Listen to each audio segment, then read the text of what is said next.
एक महत्वपूर्ण विषय पे आज की इस प्रेस कॉन्फ्रेंस को बुलाया गया है।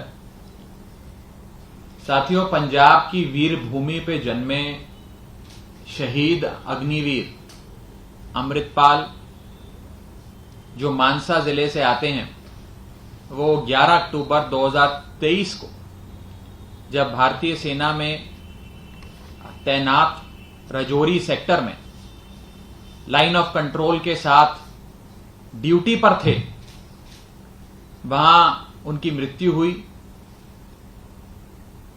और उस मृत्यु के उपरांत जब उनके पार्थिव शरीर को उनके गांव मानसा जिले में स्थित उनका गांव कोटली कलां लाया गया, तो अग्निवीर स्कीम की सच्चाई देश की जनता के सामने आई। आपको याद होगा कि जब अग्निवीर योजना भाजपा सरकार लाई थी सेना में युवाओं की भर्ती को लेकर, तब अग्निवीर योजना के बारे में कई सारी आशंकाएं जाहिर की जा रही थी। आम आदमी पार्टी ने भी बड़ी बुलंदी से अग्निवीर योजना की आशंकाएं जाहिर करी। कई महत्वपूर्ण प्रश्न उस योजना से संबंधित भारत सरकार पे, मोदी सरकार पर दागे, लेकिन उस समय भाजपा सरकार की कान पर जू नहीं रहेंगी। लेकिन आज ये कहने में मुझे कोई गुरेज नहीं है कि जिसका डर था वही हुआ, जिसकी शंका थी वही हुआ। जब शहीद अग्निवीर अमृतपाल जी के पार्थिव शरीर को उनके गांव कोटली कलां लाया गया, पंजाब में स्थित मानसा जिले में कोटली कलां गांव लाया गया, तो ना ही उनके साथ कोई सेना का यूनिट आया, मात्र एक आर्मी का हवलदार और 2 जवान सिविल वर्दी में उनके शरीर को लाए। प्राइवेट एम्बुलेंस में उनके पार्थिव शरीर को लाया गया, कोई सेना की गाड़ी भी मुहैया नहीं कराई गई। और सबसे चौंका देने वाली बात, उन्हें कोई सैन्य सम्मान अंतिम विदाई के समय जो एक सैनिक को दिया जाता है वो नहीं दिया गया। इस अग्निवीर योजना के चलते उन्हें और उनके परिवार वालों को ना ही कोई पेंशन भी दी जाएगी और ना ही उन्हें कोई शहीद का दर्जा दिया जाएगा। एक दिल दहला देने वाला वीडियो, उनके पार्थिव शरीर जब उनके गांव पहुंचा तो वहां जो हालात थे वो जाहिर करते हुए सोशल मीडिया पर काफी वायरल हुआ है। केंद्र में बैठी भाजपा सरकार से लोगों ने कई सवाल पूछे हैं कि क्यों एक अग्निवीर जिन्हें सेना में भर्ती किया गया, जो ऑन ड्यूटी शहीद हुए, राजौरी सेक्टर में लाइन ऑफ कंट्रोल के साथ ड्यूटी पर थे, जब उनकी मृत्यु हुई तो क्यों उन्हें शहीद का दर्जा नहीं दिया गया, क्यों उन्हें कोई सैन्य सम्मान नहीं मिला और क्यों उनकी शव को, उनके पार्थिव शरीर को एक प्राइवेट एम्बुलेंस और सिविल वर्दी में भेजा गया, ना ही उन्हें तिरंगे झंडे में लपेटकर उनके परिवार वालों को सौंपा गया और ना ही कोई सैन्य सम्मान, अंतिम श्रद्धांजलि सेना द्वारा उन्हें प्रदान करी गई। क्या यह है अग्निवीर स्कीम की असली सच्चाई? इस विषय में आगे बढ़ने से पहले मैं एक महत्वपूर्ण अनाउंसमेंट करना चाहता हूं, घोषणा करना चाहता हूं। आप सब जानते हैं कि आम आदमी पार्टी, अरविंद केजरीवाल जी की आम आदमी पार्टी सैनिकों का अपमान नहीं देख सकती और हमेशा सैनिकों के और उनके परिवार वालों के सम्मान में मैदान में खड़ी नजर आती है। और इसी भाव के चलते आज आम आदमी पार्टी की पंजाब सरकार ने यह फैसला लिया है कि शहीद अग्निवीर अमृतपाल जी को पंजाब सरकार 1 करोड़ रुपए की सम्मान राशि, उनके परिवार वालों को सहायता राशि देगी, उन्हें शहीद का दर्जा देगी और इसी के साथ साथ इस शोक की घड़ी में उनके परिवार के साथ कंधे से कंधा मिलाकर खड़ी होगी। जब भाजपा सरकार ने शहीद अमृतपाल जी को, अग्निवीर अमृतपाल जी को कोई सैन्य सम्मान नहीं दिया, अंतिम श्रद्धांजलि नहीं दी, तब पंजाब पुलिस को, मानसा जिले की पंजाब पुलिस को जब यह बात पता लगी तो पंजाब पुलिस ने अंतिम विदाई के समय पूरे स्टेट ऑनर्स और राजकीय सम्मान देने का फैसला किया और उनकी अंतिम यात्रा पे पंजाब पुलिस ने सम्मान के साथ, राजकीय सम्मान के साथ उन्हें अंतिम विदाई दी। साथियों, हम परमात्मा से प्रार्थना करते हैं कि शहीद अग्निवीर अमृतपाल जी को अपने श्री चरणों में स्थान दे। लेकिन आज इस इंसिडेंट के बाद केंद्र में बैठी भाजपा सरकार की नीतियों पर एक बहुत बड़ा प्रश्न चिन्ह खड़ा होता है। मैं आपको साफ तौर पे बताना चाहता हूं कि यह देश सैनिकों की वजह से है, नेताओं की वजह से नहीं है। यह बात जितनी जल्दी भाजपा सरकार समझ ले उतना देश के लिए अच्छा। हमने शुरू से कहा था कि अग्निवीर योजना देश की सेना के साथ एक खतरनाक प्रयोग है। कहीं ना कहीं इससे सेना के बल पर और सैनिकों के मनोबल पर प्रभाव पड़ेगा। इस स्कीम को मत लागू करिए। लेकिन भाजपा सरकार के कान पर जू नहीं रहेंगी, जिसका आज जीता जागता उदाहरण हमने कोटली कलां के मानसा जिले में स्थित शहीद अग्निवीर अमृतपाल जी के केस में हमने देखा। यह अग्निवीर स्कीम आनन फानन में लागू करी गई और विपक्ष की जितनी आशंकाएं थीं, उन सारी आशंकाओं को कहीं ना कहीं सच साबित करने का काम इस स्कीम ने किया है। मैं अपनी बात को आगे बढ़ाने से पहले 5 महत्वपूर्ण सवाल भाजपा सरकार से पूछना चाहता हूं।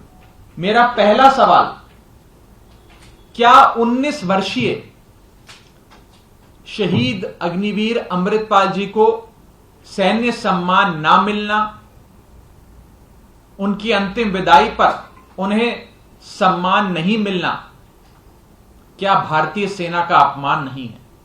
क्या यह सेना के मनोबल को चोट नहीं पहुंचाएगा? भाजपा सरकार से मेरा दूसरा सवाल कि ऑन ड्यूटी अग्निवीर अमृतपाल जी की शहादत के उपरांत आपने उन्हें कोई सम्मान नहीं दिया, तो इस बात की क्या गारंटी है कि 4 साल की ड्यूटी समाप्त होने के बाद इन अग्निवीरों का भविष्य सुनहरा होगा? मेरा तीसरा सवाल भाजपा की सरकार से, क्या भाजपा की सरकार नियमित जवानों और अग्निवीर जवानों के बीच में कोई भेदभाव करती है? क्या नियमित जवानों की शहादत है, लेकिन अग्निवीर जवानों की शहादत नहीं है? क्या कोई भेदभाव करती है भाजपा सरकार? यह बात वो जनता के सामने रखे। मेरा चौथा सवाल, क्या दुश्मन की गोली लगने की वजह से मृत्यु होना ही शहादत कहलाने के लायक है? क्या दुश्मन की गोली लगने से मृत्यु जो हुई, क्या उसी को शहादत बोला जाएगा? क्या ऑन ड्यूटी यदि कोई व्यक्ति किसी कारणवश शहीद होता है, मृत्यु के घाट उतरता है, तो क्या उसे शहीद नहीं कहा जाएगा? मैं उदाहरण के तौर पे आपसे पूछता हूं कि मान लीजिए कोई -20 डिग्री, -25 डिग्री में बर्फों बॉर्डर पे सीमा पे तैनात भारत की रक्षा कर रहा है और इतनी ठंड के चलते, ब्रेन हैमरेज के चलते या किसी दुर्घटना के चलते अगर सैनिक शहीद हो जाता, तो क्या उसे आप शहादत नहीं देंगे, कहेंगे? क्या उसे शहीद का दर्जा नहीं देंगे? ये मेरा चौथा सवाल भाजपा सरकार से।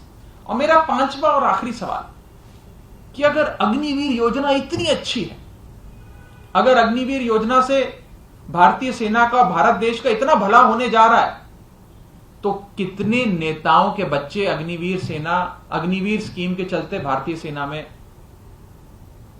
एनरोल किए? अगर अग्निवीर स्कीम इतनी अच्छी है और उससे सेना का और देश का इतना लाभ होने जा रहा है, तो कितने नेताओं के बच्चे हैं जो अग्निवीर योजना का फायदा उठाते हुए सेना में भर्ती हुए? कितने नेताओं के बच्चे हैं जिन्होंने अग्निवीर बनने के लिए फॉर्म भरा और सेना में भर्ती हुए? ये मैं पूछना चाहता हूं भाजपा सरकार से। लानत है ऐसी बीजेपी की सरकार पे जो अपने सैनिकों को शहीद अग्निवीरों को सम्मान नहीं दे पाती। मैं भाजपा को कहना चाहता हूं कि कान खोल के सुन ले। जब तक देश में सैनिक का सम्मान जिंदा है, जब तक देश में सैनिक का सम्मान जिंदा है, तभी तक देश की समृद्धि का अरमान जिंदा है। भाषण और जुमलों से देश नहीं चलता, शहीदों की बदौलत ही मेरा हिंदुस्तान जिंदा है। जब इस देश में किसी नेता की मृत्यु होती है तो आप देखते हैं कि राष्ट्रीय शोक घोषित किया जाता है। हमारा ध्वज, तिरंगा झंडा, आधा ध्वज फैलाया जाता है, स्मारक बनाए जाते हैं, सरकारी दफ्तरों की छुट्टी घोषित की जाती है। लेकिन आज यदि कोई अग्निवीर शहीद होता है, उनकी ऑन ड्यूटी मृत्यु होती है, तो उसे शहीद का दर्जा नहीं दिया जाता, उसे सैन्य सम्मान नहीं मुहैया कराया जाता। उसके पार्थिव शरीर को प्राइवेट एम्बुलेंस में, कोई आर्मी के वाहन में भी नहीं, प्राइवेट एम्बुलेंस में उनके गांव भेजा जाता है। कोई आर्मी का यूनिट उनके साथ नहीं तैनात किया जाता, उन्हें कोई पेंशन नहीं मिलती। यह है भाजपा सरकार की अग्निवीर योजना की सच्चाई। साथियों,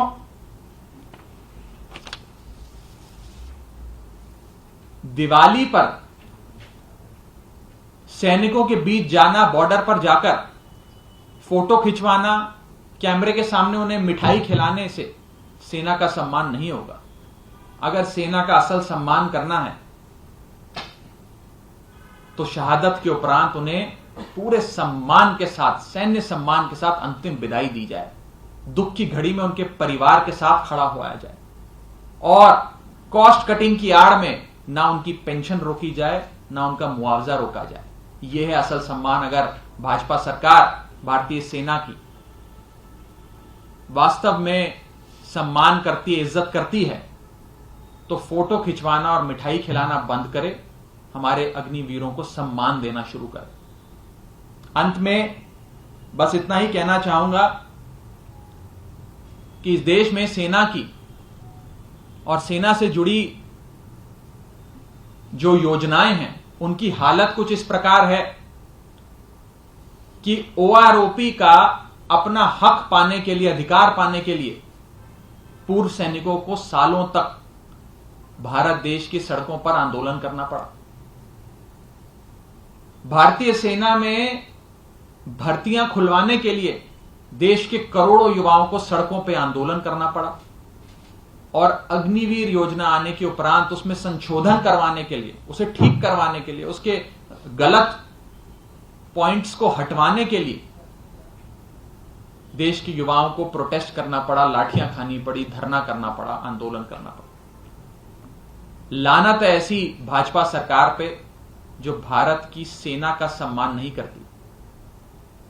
एक तरफ भाजपा की सरकार है जिसने अग्निवीर अमृतपाल जी को शहीद का दर्जा नहीं दिया, सैन्य सम्मान नहीं दिया, जिन्हें पेंशन के परिवार को नहीं दी, और दूसरी तरफ आम आदमी पार्टी की अरविंद केजरीवाल जी के नेतृत्व में चल रही भगवंत मान सरकार है, जिस सरकार ने उन्हें शहीद का दर्जा के साथ साथ 1 करोड़ की सम्मान राशि दी, जिस सूबे की पंजाब पुलिस ने उनके परिवार के साथ कंधे से कंधा मिलाकर पूरे राजकीय सम्मान के साथ उन्हें अंतिम विदाई दी।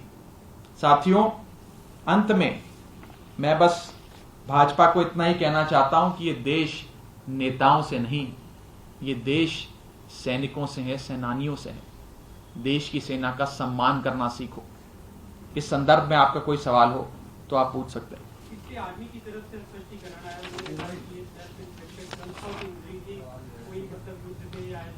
देखिए, मैंने अपनी प्रेस वार्ता में इस पॉइंट को एड्रेस करते हुए आपसे बात कही थी कि क्या दुश्मन की गोली लगने से मृत्यु होना ही शहादत कहलाने लायक होगा?